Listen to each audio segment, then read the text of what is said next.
I don't know, man. I just don't know. Shakur Stevenson, potentially bad news as he gears up for a fight this Saturday. How are his hands doing? This is a question a lot of people want to know the answer to. And ironically, your boy Ego, the best in the business, and it's not even close. I posed this question already, and I've already made posts and videos talking about it, that fans were getting concerned with Shakur Stevenson. Now, I tell you guys all the time, I'm the best in the business. I got boxing covered. I'm on top of my job. So if you follow my Instagram at BoxingEgo1, you will see the post. This is before this video came out, mind you. And I put, fans are concerned with Shakur Stevenson's hands ahead of his fight with Floyd Schofield in Saudi Arabia. There's a picture floating around from the Ring Awards, and Shakur's hands, they look kind of like chewed up. They look like in bad shape. Like I've seen boxers' hands, and some boxers, they have like no knuckles, just like rounded from their profession. But his hands look exceptionally like bad.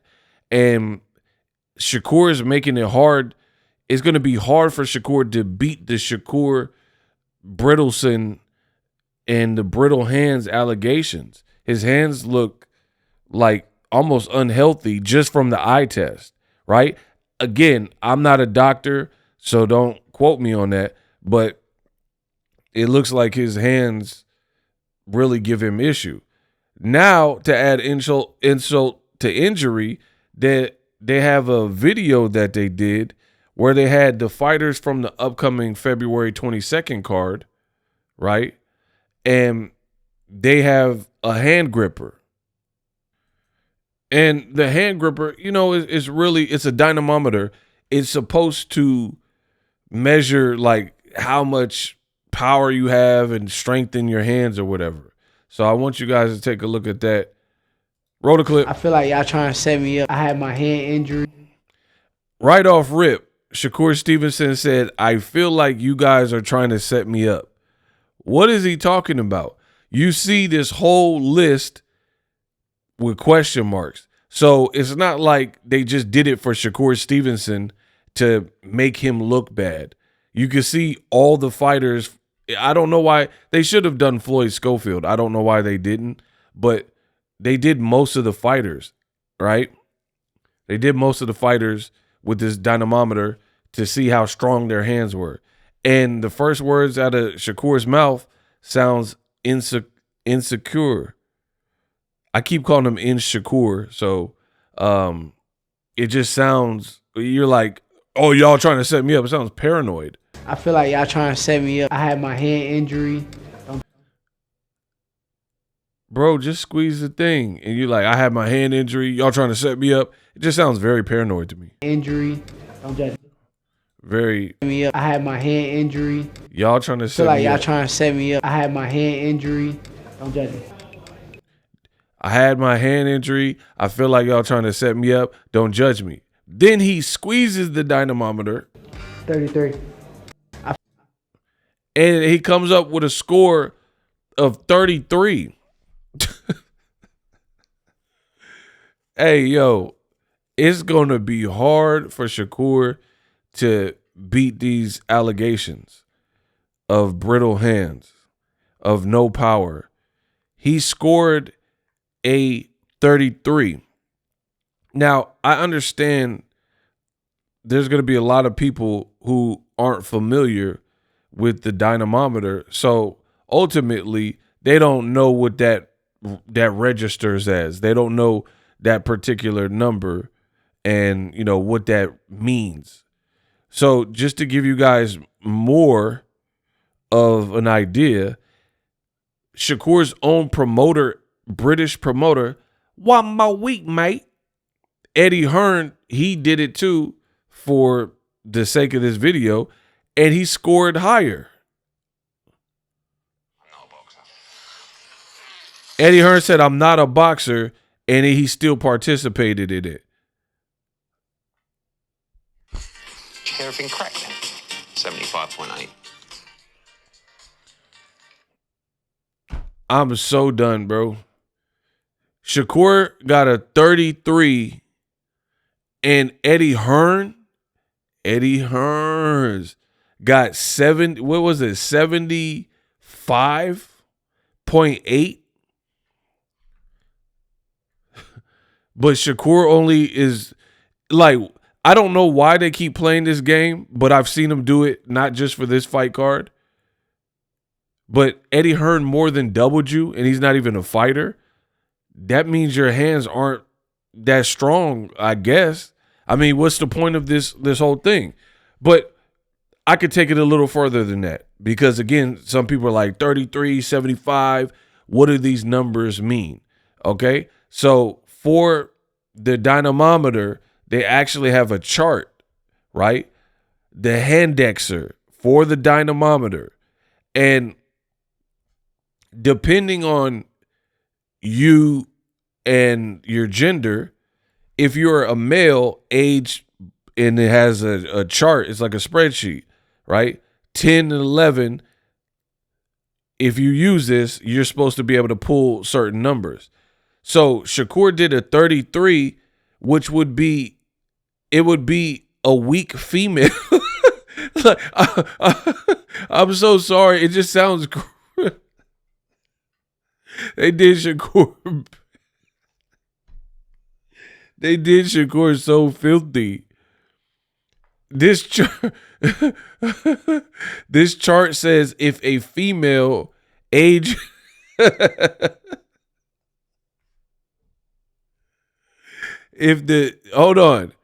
chart says if a teenage female, I guess, in her teens, did a number like that, that would be in the weak range. It's like a weak female. Like that. That's insane. Right? That is insane. And then like it says like a male that is 12 or 13 years old, like so very young, maybe not even through puberty, a prepubescent adolescent should have a higher pool or register a higher number, right? Because Shakur, what is he, 27 maybe? So he should be pulling a higher number, it says, according to this chart. Man, unless I'm reading this wrong, but here's the official chart for the typical. Now, again, people vary. People are different. You know what I mean? But that doesn't look good. And I'm sure, I don't know the history of the dynamometer at all, but I would imagine, like, let's say somebody's going through PT, some kind of physical therapy. I can picture them to strengthen your hands back. If you went through a car accident and you're just learning how to walk again and you have to learn how to grip things again, or if you had like some kind of surgery, things like that, you would probably have to work on your grip strength, right? And they need a way to measure it. So I would imagine this chart is a pretty solid baseline with whatever your sample, your pool of people. This is like what's typical. Now I get it. People are not all the same. Some people are insanely, freakishly strong. Like Better Be on this game, it looked like he broke the machine or something. He couldn't get a read from it. So he might have been squeezing it too hard because he got them like big knuckles paws. So I don't know what this means, but I'm here to tell you it don't look good. Like you're pulling the same score as like a teenage boy should be able to like pull a higher number, or that would be considered in the weak female range. Like, so when we're talking about punching power and like just hand strength, it doesn't look like his hands or at least the hand he used is that healthy, unless it was some kind of false read and he didn't do it right or whatever. But the fact that they posted this and aired it, this looks bad because people have already complained saying Shakur don't have no power. Shakur is, a pillow puncher. Shakur has brittle hands. He just came off the injury and surgery. And then to boot, you're fighting a guy who has that Sean Porter style. That's what people are saying. So this could get real interesting if Schofield has a chin. And again, I don't know how much of a chin he'll even need because it looks like Shakur Stevenson's hand may not be potentially at his healthiest. And so far he hasn't shown to be the biggest puncher. And you can tell this too. When you look at Shakur highlight reel, when they do a highlight reel for Shakur, they'll usually show 126 and 130. They're not really showing too many highlights from the Edwin De Los Santos fight, and even the Artem Haratunian fight. He did hurt Artem Haratunian, and he was trying to sit down on his shots, but the more he tried to push for the knockout, the worse he looked. And it's crazy because this is the person that you got people saying that's the guy that's going to beat Tank Davis. But if you don't have healthy hands and you can't keep your hands healthy, I don't see how it's even possible to beat Gervonta Davis, because I feel like a guy like Tank can box, he can bang. Clearly, he got game-changing power that's been shown throughout his career. So how do you ward him off? How do you keep him, at bay? It's a fight. You're going to get hit at some point in a fight typically, right? So Shakur's hands potentially not being healthy could be very interesting this Saturday, or if his hands are weak or not on the up and up. And this is why I feel like Shakur talks himself into a corner.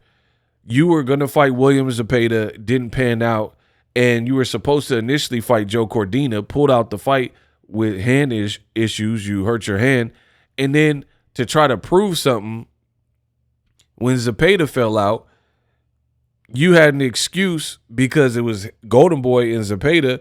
I don't think they wanted to fight, so you had a get out of jail free card, but then you allowed the Schofields to talk themselves into position and didn't back down. Now you're giving them this opportunity, and they look like they're trying to spoil the party, at least from what they're talking. Schofield looks like he's in incredible shape. He looks ready to go. He looks hungry. And if he's explosive, he has power. If Shakur has any, because I don't want to hear any excuses, if he has any hand issues that aren't fully repaired, it's going to look very bad for Shakur if he doesn't dominate this fight. And I don't know what it is, but I just got a weird feeling about this fight. I don't know why. I was picking Shakur the whole time, and then I told you I had to withdraw my prediction because I go with my gut, and my intuition usually doesn't fail me. So something about this fight it just feels off. Shakur, he's in pictures. He looks very almost angry. I don't know, because I don't want to read too much into it, because I really don't prefer to do that. But he looks like imminent doom, like imminent danger or uncertainty. Remember when Tupac, that last known picture of him in the Beamer, and he just had that blank look on his face? He's just looking out that's what Shakur, he just looks so unhappy all fight week. And I know a lot of fighters personally from doing this so long. And the thing is, usually, so this is look at Shakur, right? This is a picture from in Saudi Arabia, right? He just looked angry in every picture. Almost that he doesn't want to be there or something. I don't know. I'm not trying to read too much into it. But I know a lot of fighters personally, and the hard part was not being able to make love to your girl and abstinence. Things like training and waking up crazy hours and eating and stuff. That's the hard part. So usually on fight week, people are a bit more upbeat because now all that hard work is about to amount to something. It's going to actually culminate to what you've been working on. So usually fighters, what I've seen, of course, you got to still make the weight on the scale. So that's a chore. But overall, I feel like people are more jubilant and joyous on fight week if you had a good camp. Because what is there? You've already done the hard part in the gym. So what is there to be like salty about? So I don't know what it is. Something just feels off about this. Shakur Stevenson also was like, oh, I want the fight to be a war. But then it looks like, I don't know, he has this like look of uncertainty or like whatever. Some people are going to say, oh, he's just locked in. But I've seen him for other fights and he said he was locked in. He didn't really seem like he did all this. And this whole training camp has felt off to me. You got Sean Porter out of retirement to spar him for a look. You have Floyd. You have Andre Ward, Terrence Crawford. Some of these guys were already like real instrumental, but you're sparring with Ward. I don't know if you spar with Terrence Crawford, but he's in your corner. Keyshawn, Floyd came to check you out. Sean Porter, you're doing more sparring right when you get to the UK before you went to Saudi. It just seems like if you believe what you said about the Schofields, he a little kid to me and he ain't nothing. I'm gonna step on him like a bug or a roach or these types of things. It seems like you putting in a lot of effort and a lot of focus into this particular one. So it seems like publicly you're dismissive of Schofield and his ability, but behind the scenes, at the very least, there's a level of respect there and you're treating him like a formidable foe. That's what I'm kind of sensing. Now, will it add up to something? Will it not? That's what the fights are for. So we're going to find that out in September. But something has just rubbed me the wrong way with this particular fight. Nobody else is acting like this. Better Biev is chilling. Bevo looks like he's chilling. Virgil Ortiz, Madrimov, they look like they're chilling.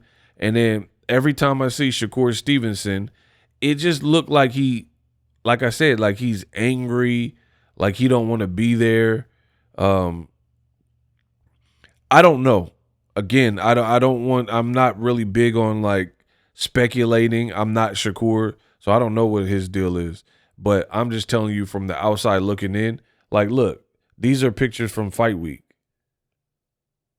These are pictures from fight week. I don't know if you had a bad camp or a bad weight cut or this is going to be a tough fight. I don't know. But the way he's acting versus how I've seen other very confident fighters who, like, Pacquiao will be on fight week smiling and waving at the camera at the ring walk and stuff. Pacquiao never acted like this. Floyd either. Floyd is, because he knows he already did the hard part in the gym. So I don't know. Maybe this is just Shakur, but I studied this boxing game. This is my job. And I've covered Shakur fights. Like, I was in Reno when he won his first title against Joet Gonzalez. I don't remember Shakur seeming like he had such a chip on his shoulder. And then now you got this hand strength dynamometer stuff. His hands better hold up because he's in there with the rugged guy who's hungry, and at least him and his dad, what they're saying. So I don't know. I don't know if the pressure, different people deal with things differently, but there is a lot of pressure here because he called Schofield's dad Auntie Sco. Schofield looks like he's in impeccable shape. This is a guy who's not even supposed to be here. See, I normally don't even like fights like this for the bigger names, and I'm going to tell you why. And I know some people are like, come on, Ego, what you mean? My personal taste, the reason why I don't like fights like this for the bigger names is because it almost becomes a lose situation where the bigger name has so much more to lose in facing a guy labeled a prospect, 18-0, hasn't really fought anybody. So for me, I look at like the upside, and the upside for the guy who's not supposed to be here is supposed to be William Zepeda, the guy who's not a bigger name, the guy who's 18-0 and hasn't really fought anyone of this stature. There's a lot of upside because he could lose but do really good. Kind of like Sean Porter, the guy he gets his style compared to. He could do like a Sean Porter, Keith Thurman. Yes, you lose, but people still respect you in that loss. Errol Spence, Sean Porter. Ugas, he won the Ugas fight. But you guys get what I'm saying. People respected Sean Porter even in those losses, right? So when you're a person like the Schofields, it's a lot less pressure. You're not supposed to be here. You have, on paper, you're inexperienced. You're not the Olympian. I think Shakur's taller possibly as well. So from an odds perspective, I actually like the Schofields odds because when you're not supposed to be there, I'm not saying you could fool around. However, it's just less pressure for you. You know, it's ultimately less pressure because this really wasn't your fight. You kind of talked yourself into this fight, and the expectations for you are low because people don't know you.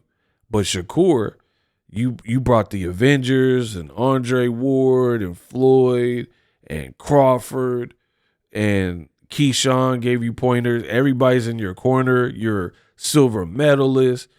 It's supposed to go right with you. And then the other thing with Shakur, which I've always said, is he puts pressure on himself. He's a great boxer, but he's talking like he's Tank Davis. So when you overpromise and underdeliver, you're always going to lead to disappointment. And that's what this new generation, I don't think they truly get, because they wouldn't be on social media doing and saying in interviews what they're saying.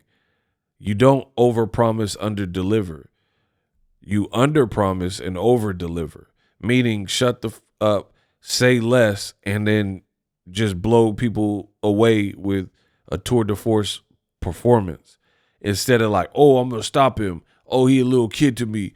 Oh, I'm going to show you. I'm going to spank him. And, you know, you do all that and hype it up and gas it and gaslight it. If you cannot do what you're saying, then it's not going to bode well. Fans are going to be like, oh, you're boring. Oh, another Shakur fight to put me to sleep. I don't know. I'm not really liking this fight. Something about this feels odd, and I'm not really liking the fight. And then the grip strength, you know, it's kind of funny, but at the same time, if the man has hand issues, you probably should have fought Joe Cordina, you know, a guy coming up in weight and stuff like that. But, hey, this is boxing. You know what you signed up for. May the best man win. Shakur still has, you know, he's still going to be the favorite here.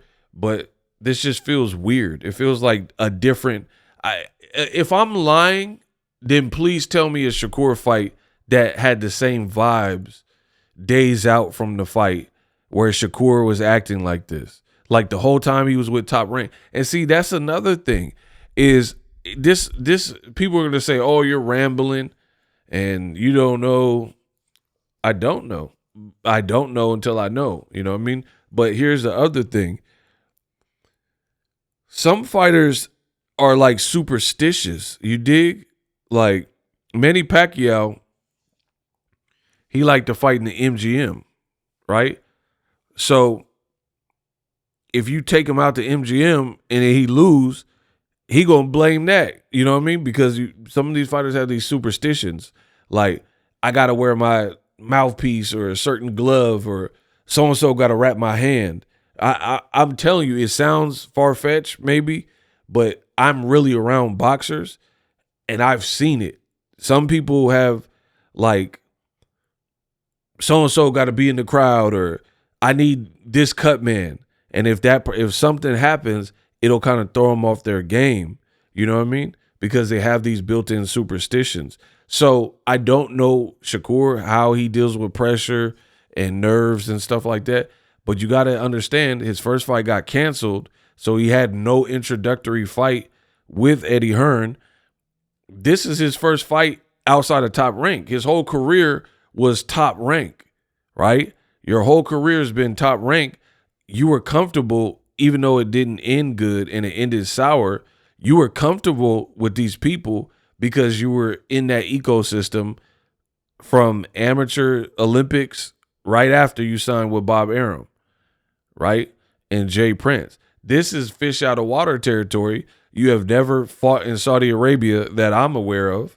You have never fought for Eddie Hearn on his card that I'm aware of, right? And then you weren't supposed to be fighting this guy. So maybe it's partly that, superstitions and stuff like that. Like, hey, I'm no longer with Top Rank. That I'm in a whole different system.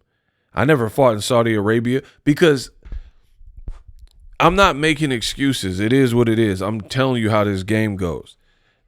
I know people in this boxing game, and when Wilder fought Joseph Parker, I was informed that he didn't get there that much earlier to acclimate. Joseph Parker, if you look at it, the year he beat Wilder, he had like 4 or 5 fights. And guess what? One of those fights was in Saudi Arabia. So having a tune-up fight in Saudi Arabia before you would later fight Wilder in December in Saudi Arabia is to your advantage because you know what the atmosphere is like, you know what the area is like, you know what it takes to acclimate. I mean, it's like when I first started going on fight trips to cover fights for you guys,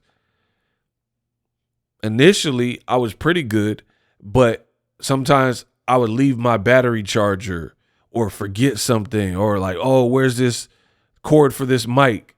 And it took going on several fight trips for me to fully gauge and learn everything. I would have little things where I'm like, man, I should have brought that, but the more you do something, the more you get. So again, there's a lot going on here. Schofield hasn't fought in Saudi Arabia either that I am aware of. However, he doesn't have anything to lose. You weren't supposed to be here, so if Shakur beat you down, you weren't even really supposed to be here. No one knew. You're supposed to be fighting. To be honest, a year or so ago, people were talking about Schofield and Ashton H2O Sylvie, right? That's the level you were supposed to be fighting on. But as the story goes, he got knocked out. Ashton Sylvie got knocked out by Lucas Body, and he got bodied. So that conversation was a brief one. But that's who a guy they were trying to match Schofield with. Now he's jumping up to a Shakur level, and it looked like he's taking it seriously from what I've seen. I wasn't in his camp, but from what I've seen, it looks like he's taking it seriously. So I don't feel like the pressure is ever going to be on the person who has almost like nothing to lose. Just go in there, listen to your corner, try your best, and have a successful training camp, stuff like that. Pressure's always going to be on the stars. You know how they say pressures burst pipe. So I am, as we gear closer, I am definitely looking forward to this fight because it's intriguing. It's not even just like who wins. It's also how do they look in the victory. That's really where I'm at. That's where my mind's at. Not just who wins, but how do they win? Like, because to me, I feel like at lightweight, Shakur can't afford another Edwin De Los Santos type of performance. That's why I said he shouldn't talk so much, because now the stigma is that you're boring and these types of things and runner and all that. That's what people are saying about you. You've made it very difficult because if you get in there and like Floyd Schofield is switching stances and is befuddling to you, because I heard Shakur's not even a natural southpaw. He's a converted southpaw from what I heard. I don't know if that's true. But if he gets in there and he's like better than you thought or hit harder than you thought, you're going to have to tough it out and dog it out or something, because you said you wanted a war. That's why I don't believe in all that Gen Z talking. Just, capture the W the best way you know how to. No pressure there. But when you talk, it's always going to be pressure. Let me know how I did. We unpacked. We unpack. We unpack. We unpack. Coming to your live boxing ego unpack. Yeah. We unpack. We unpack. We unpack.